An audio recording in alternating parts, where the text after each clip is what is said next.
In just 53 seconds, Prince Harry went from composed royal to furious celebrity, storming off the This Morning set after what can only be described as one of the most explosive television meltdowns in recent memory.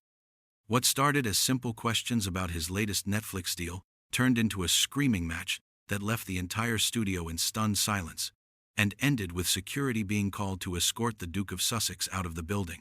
Before we get into this absolute chaos, make sure you subscribe to this channel for daily videos exposing the royal family's darkest scandals. Trust me, you don't want to miss what we've got coming.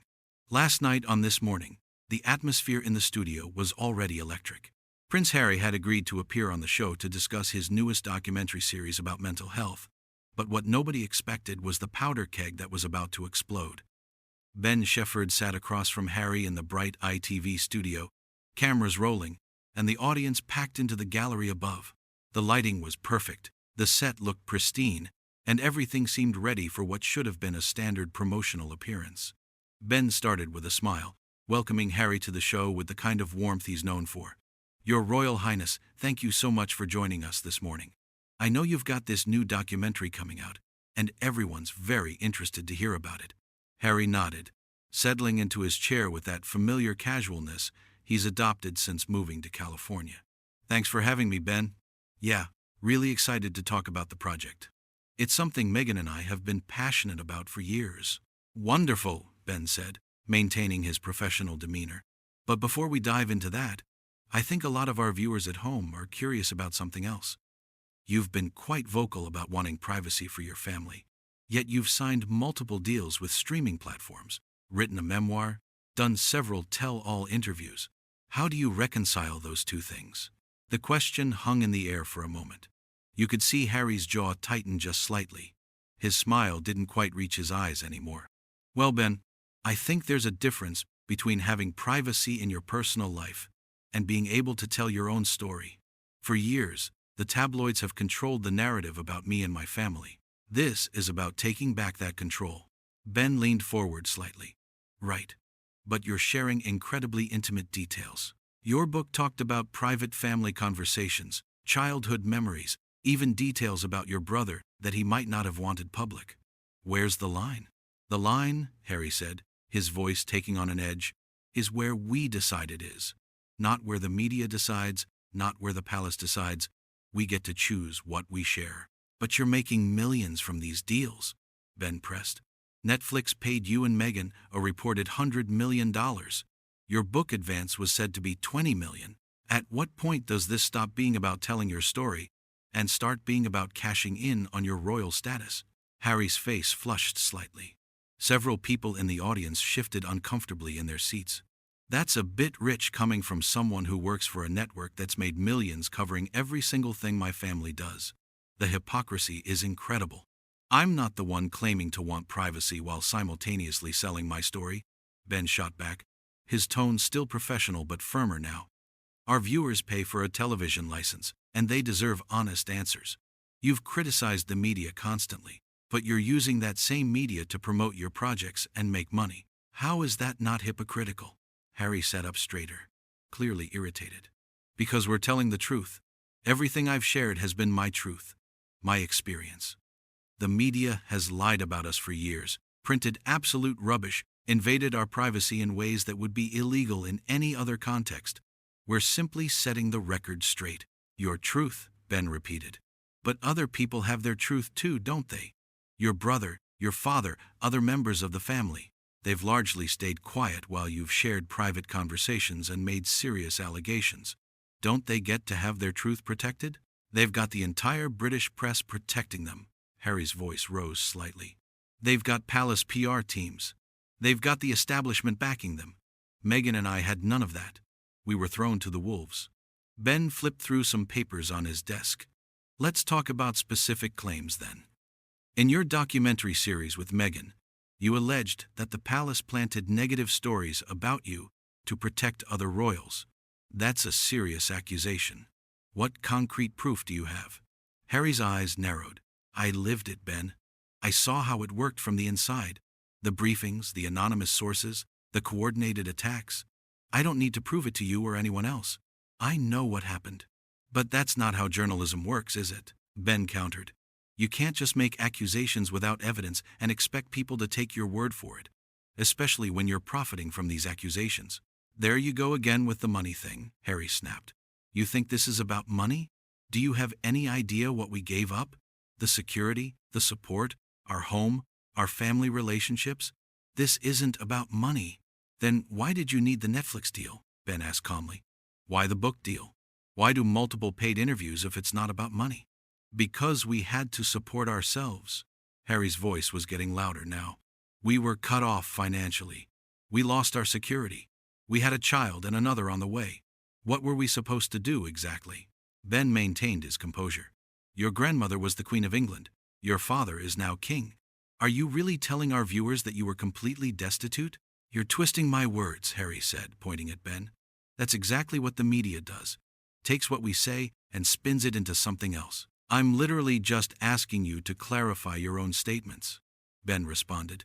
You said you were cut off, that you needed these deals to survive. But you also bought a $14 million mansion in Montecito. The math doesn't quite add up for most people watching at home. Harry's face was properly red now. We bought that house with money my mother left me. Money that was mine. We're not living off taxpayer money like some people. Nobody said you were, Ben said evenly. But you're asking the public to sympathize with your financial struggles while living a lifestyle that 99% of people could never dream of. Can you understand why that might be a hard sell? A hard sell? Harry repeated incredulously.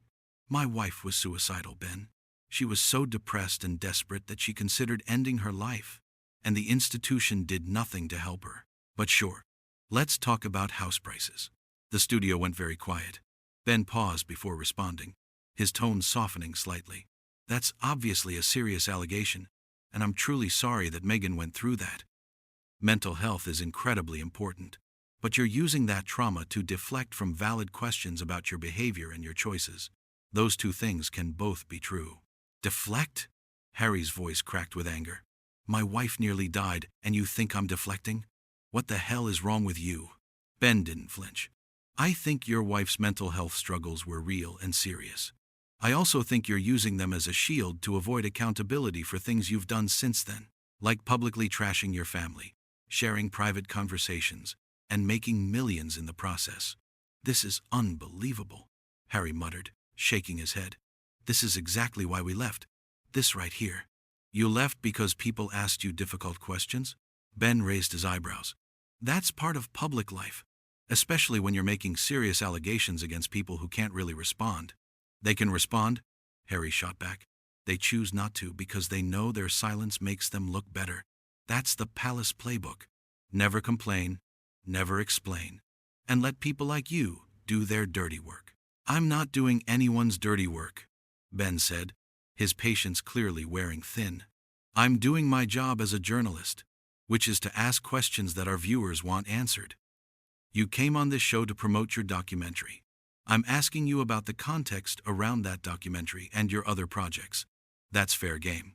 It's an ambush, Harry declared. I came here to talk about mental health, and you've turned it into an interrogation about my finances and my family. This is why people don't trust the media. Ben's expression hardened. An ambush would be if we didn't tell you we were going to ask about these topics. Your team was fully briefed. They knew what areas we wanted to cover. You agreed to come on anyway. So don't sit there and play the victim when you don't like the questions. Play the victim? Harry's voice jumped several decibels. Are you serious right now? My mother died because of press harassment. I've spent my entire life being chased, photographed, lied about. Meghan has received death threats and racist abuse. But yeah, we're playing the victim. Your mother's death was a tragedy, Ben said firmly. Nobody disputes that. But you cannot use that tragedy as a permanent shield against any criticism or questioning. You're a public figure who has chosen to remain in the public eye and profit from your status. That comes with scrutiny. I didn't choose this, Harry shouted, properly shouting now. I was born into it. I never asked to be a prince. I never asked for any of this. And the moment I tried to step away and live a normal life, people like you wouldn't let me. A normal life? Ben looked genuinely stunned. Harry, you live in a mansion in one of the most expensive areas of California. You fly on private jets, You do deals worth millions of dollars. You appear on television shows and give speeches. That's not a normal life by any definition. More normal than being in that toxic institution, Harry spat. At least here we can breathe. At least here Meghan isn't being destroyed by palace courtiers and a complicit media. Ben's voice remained steady. You keep saying the media was complicit. But harsh coverage isn't the same as being complicit in some conspiracy. You and Meghan received criticism, yes. Some of it was unfair. Some of it was probably racist. And that's deplorable. But some of it was also legitimate criticism of your actions and choices. You can't label all criticism as racist or as part of some orchestrated attack. Oh, so now you're going to tell me what is and isn't racism? Harry's face was twisted with anger. That's brilliant. A white British man explaining racism to me. I'm not explaining racism to you, Ben said, his own frustration starting to show. I'm saying that not every negative article or criticism is racist. Some of it is just standard press coverage. And you and Meghan have consistently conflated the two to avoid accountability. Harry stood up slightly, his microphone still attached. I don't have to sit here and listen to this. This is exactly the kind of thing that made us leave in the first place. Then why did you come on the show? Ben asked, also raising his voice now. Why agree to an interview if you're going to storm off the moment you face pushback? This is what happened with Piers Morgan. This is what happens every time someone doesn't just nod along with your narrative. Don't you dare bring up Piers Morgan, Harry seethed. That man has been harassing my wife for years. He's obsessed with her. It's creepy and disturbing. I'm not defending Piers, Ben clarified. I'm pointing out a pattern. You want to tell your story, but only if nobody questions it. You want sympathy, but you also want to make millions. You want privacy, but you want to stay in the spotlight.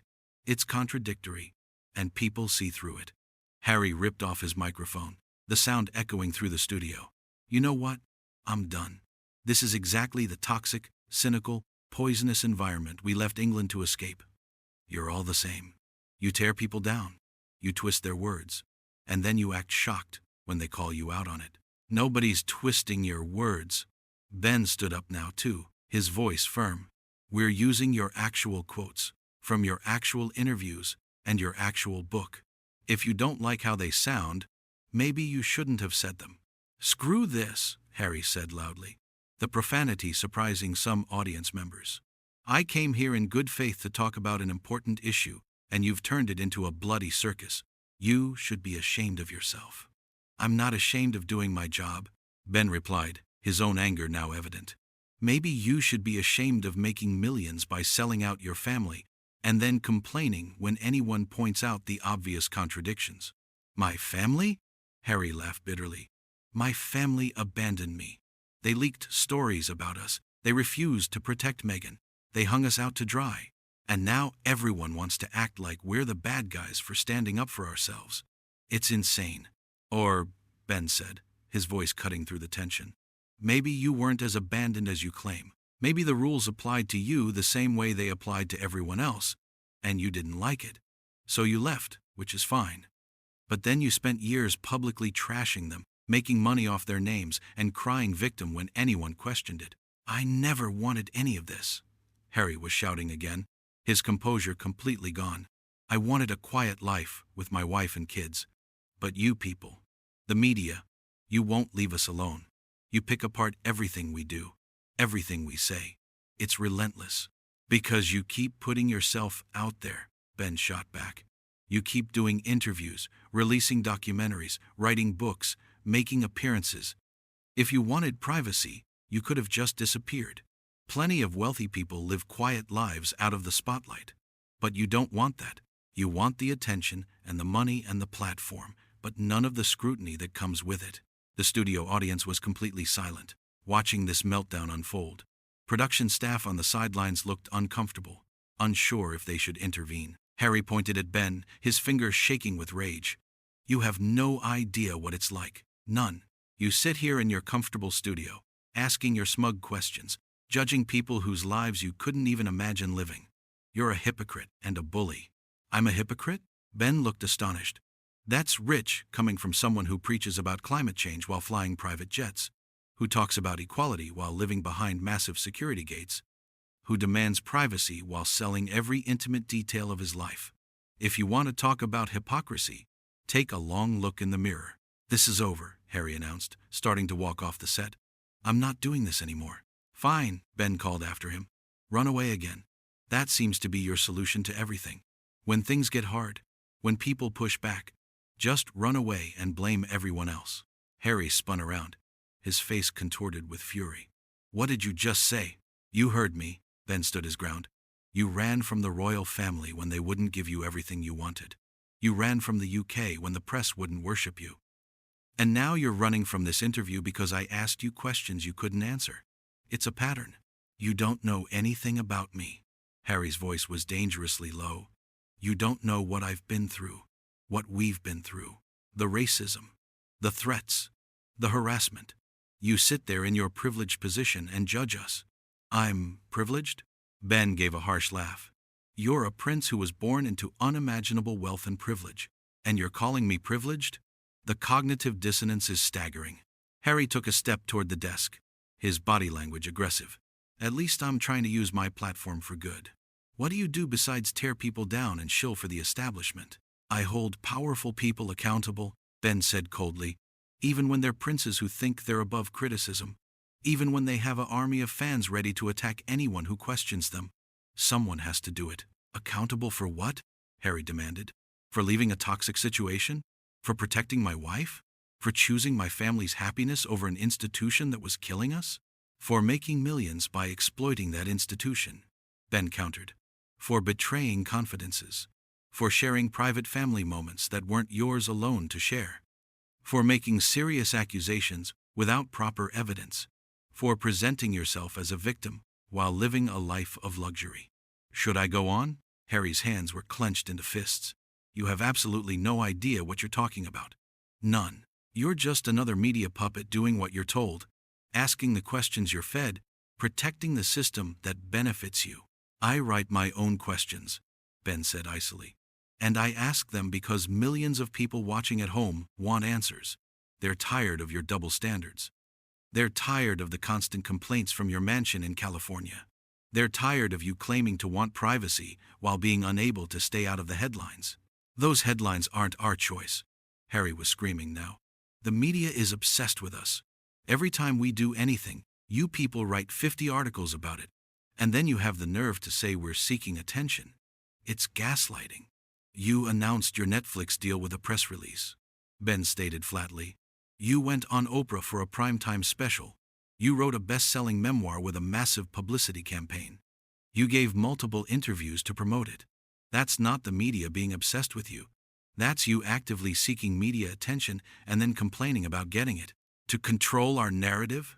Harry shot back. How many times do I have to explain this? If we don't tell our story, someone else will tell it for us and get it wrong. Or maybe, Ben leaned forward, there doesn't need to be a constant narrative at all. Maybe you could just live your life without documenting and monetizing every aspect of it. Maybe that's what actual privacy looks like. Harry stared at Ben with pure hatred in his eyes. You know what? I'm done with this conversation. I'm done with you. I'm done with this show. And I'm done with the British media altogether. You're all the same. All cut from the same cloth. All protecting the same rotten system. Then leave, Ben said simply. Nobody's forcing you to be here. You came on this show of your own free will. If you don't like the questions, walk out that door. Just like you walked out on your family, your country, and your responsibilities. That was the final straw. Harry ripped off his remaining equipment, threw it on the chair, and started storming toward the exit. You're disgusting, he spat as he walked. Absolutely disgusting. This is harassment. It's journalism, Ben called after him. And if you can't handle basic questions, maybe you should stop doing interviews altogether. Harry didn't respond, just kept walking, his security team suddenly appearing to flank him as he headed for the studio exit. Production assistants scattered out of his way as he barreled through, his face still flushed with rage. Ben remained standing at his desk, watching Harry leave. And there you have it, ladies and gentlemen, he said to the camera, his voice still tight with anger. Prince Harry, who came on this show to talk about mental health and transparency, storming off when asked to be transparent about his own choices and actions. From somewhere off camera, there was the sound of a door slamming violently. Harry was gone, and the studio was left in stunned, uncomfortable silence. The audience didn't know whether to applaud or stay quiet.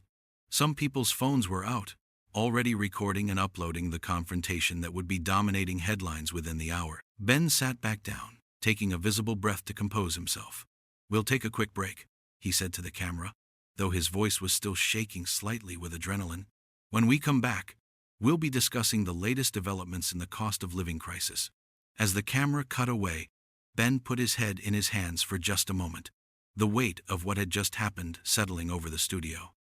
Behind the scenes, producers were already on their phones, dealing with the fallout of what would undoubtedly become one of the most talked-about television moments of the year.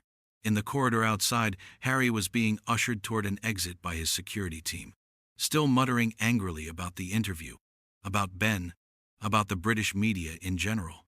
His team was trying to calm him down, but he was too fired up, too furious at what had just transpired. The door to the building opened, and Harry stepped out into the morning air, still seething, still convinced he'd been ambushed and treated unfairly.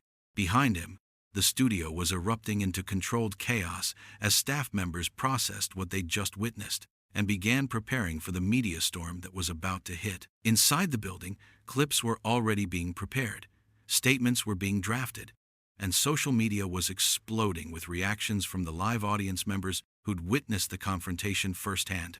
The video would be uploaded within minutes, and within hours, it would have millions of views from people around the world, all watching the spectacular public meltdown of a prince who came to talk about mental health, but ended up revealing far more about himself than he'd intended. The interview that was supposed to promote a documentary about healing and understanding had instead become a brutal showcase of defensiveness, contradiction, and barely controlled rage.